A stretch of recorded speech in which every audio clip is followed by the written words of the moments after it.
Hi guys, it's Miss Brianna here again. I'm going to be reading one of my favorite stories to read here at the zoo. It's called Giraffes Can't Dance.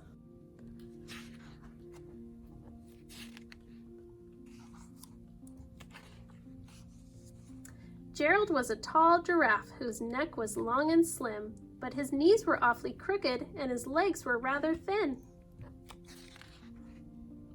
He was very good at standing still and munching shoots off trees, but when he tried to run around, he buckled at the knees. Now every year in Africa, they hold a jungle dance where every single animal turns up to skip and prance. And this year when the day arrived, poor Gerald felt so sad because when it came to dancing, he was really very bad. The warthogs started waltzing and the rhinos rock and rolled.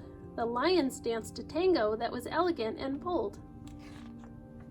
The chimps all did a cha-cha with a very Latin feel, and 8 baboons then teamed up for a splendid Scottish reel. Gerald swallowed bravely as he walked towards the floor, but the lions saw him coming, and they soon began to roar.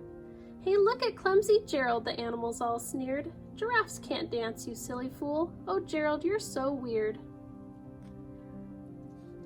Gerald simply froze up. He was rooted to the spot.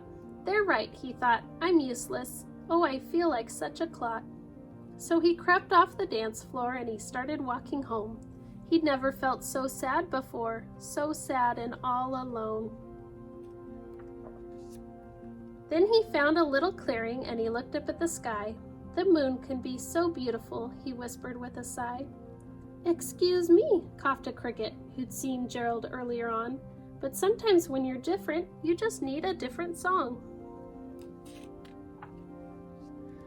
"Listen to the swaying grass and listen to the trees. To me, the sweetest music is the branches in the breeze.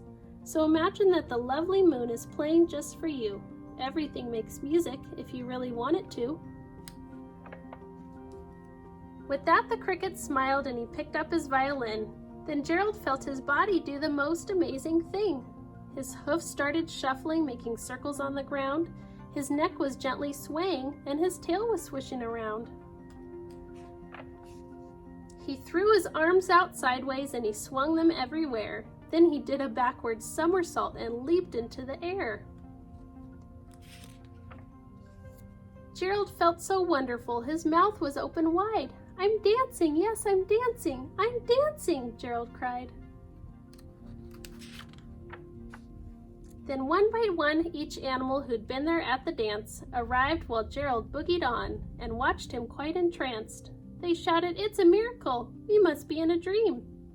Gerald's the best dancer that we have ever seen!" "How'd you learn to dance like that? Please, Gerald, tell us how." But Gerald simply twirled around and finished with a bow. Then he raised his head and looked up at the moon and stars above. "We can all dance," he said, "when we find the music that we love."